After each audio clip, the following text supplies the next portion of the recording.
Já imaginaram se para cada disciplina que a gente trabalhar, se para cada turma a gente tivesse um portal, uma plataforma diferente para lançar as notas, com uma forma diferente de entrar, com uma forma diferente de chegar até cada turma, de solicitar o lançamento da nota da primeira, segunda unidade, de colocar a nota de cada aluno. Imagine que cada disciplina que a gente já trabalhou aqui tivesse uma forma diferente. Ia ser uma dor de cabeça. Eu tenho certeza que muita gente ia reclamar, e com toda a razão. É por isso que a gente também tem que ter o mesmo cuidado para a gente garantir uma uniformidade, uma padronização para as disciplinas que os nossos alunos fazem parte.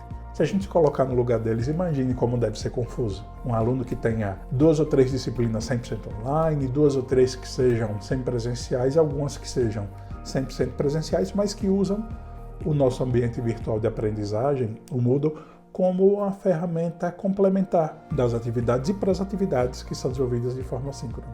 Se cada uma dessas disciplinas tiver um roteiro, uma forma de fazer, uma forma de entrar completamente diferente, isso não vai ajudá-lo, na verdade. Para tentar diminuir um pouco esse problema, para gerar uma padronização, a partir desse semestre a gente vai adotar uma ferramenta que nós já vínhamos trabalhando, mas agora de forma institucionalizada, que se chama macromodelo. O macromodelo nada mais é do que um guia, um padronizador que vai estabelecer as orientações de quais são os tipos de objetos digitais de aprendizagem, vídeos, textos, imagens, áudios, vídeos de outras pessoas, que sequência isso deve estar dentro da nossa disciplina para a gente começar a garantir uma melhor experiência de aprendizagem. Então, o objetivo final do macromodelo não é estabelecer uma padronização rígida, é para estabelecer uma padronização para facilitar o acesso e o uso da plataforma pelos nossos alunos. Porque a partir do estabelecimento de um certo padrão, de um conjunto concatenado de ações que ele vai ter que fazer ao longo da disciplina, fica muito mais fácil ele focar no que é essencial, que é aprender aquele conteúdo, fazer o vínculo com a realidade social na qual ele vai desenvolver as suas atividades. O que a gente vai implementar a partir desse semestre de forma institucionalizada, o macromodelo, serve como guia para todos nós.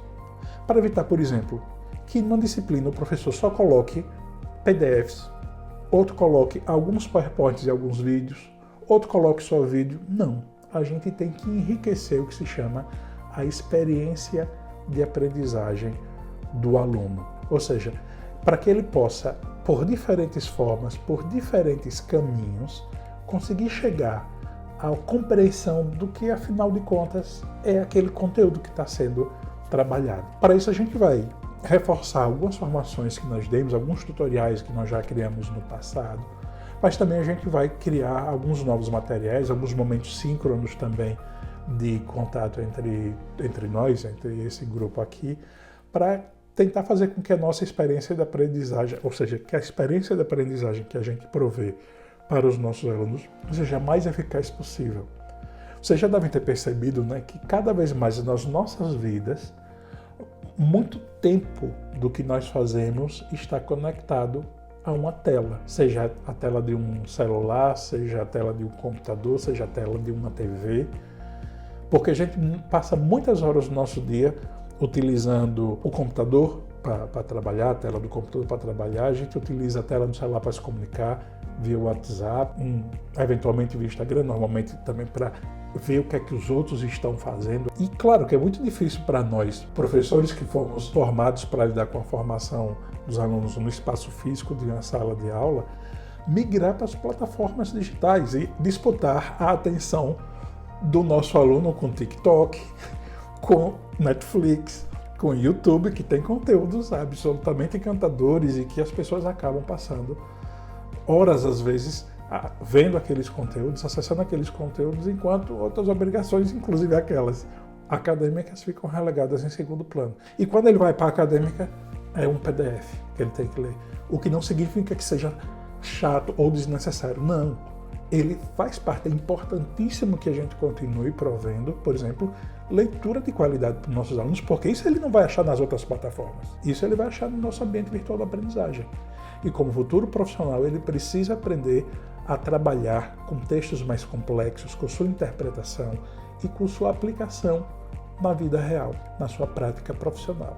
Então a gente deve se imprimar pelo uso desses conteúdos, mas não pode ser só isso. A gente tem que criar outras estratégias, usar outras ferramentas para prover uma experiência de aprendizagem extremamente qualificada e rica do ponto de vista acadêmico e técnica, mas que seja também atraente, que seja envolvente. Por que é que um texto, por exemplo, não pode estar fracionado em determinados momentos e entre uma parte do texto e outra a gente tem um infográfico, uma imagem, um pequeno vídeo, até produzido por um terceiro que a gente coloque lá? Por exemplo, há uma ferramentazinha do Moodle nativa, alguns já usam com alguma frequência até essa ferramenta, chamada ferramenta lição. É como se a gente criasse um livro eletrônico, que a gente pode colocar texto, vídeo, infográfico, uma gravação sua, uma gravação de áudio. Entre uma página e outra eu posso colocar uma pergunta, se o aluno responde tal coisa ele vai para a parte A, se ele responde outra ele vai para a parte assim por diante. Isso é só para mostrar a vocês que a gente pode prover para os alunos experiências de aprendizagens extremamente enriquecedoras, tanto do vista técnico e profissional, quanto humanístico também.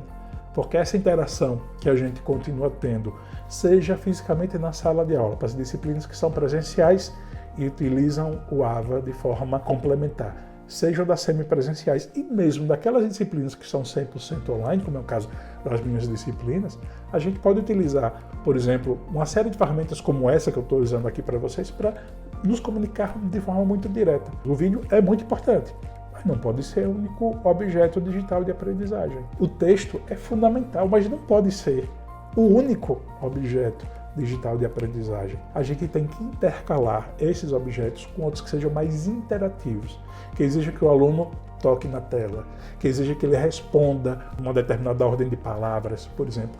E hoje as ferramentas digitais são muito ricas. Ao longo desse ano, a gente vai focar nossas formações no desenvolvimento de conteúdos assíncronos interativos, para que se promova essa experiência de aprendizagem de forma mais ativa por parte do aluno. E podem ter certeza, o mais difícil, que é dominar o conteúdo e a pedagogia pela qual se transmite, vocês todos já têm.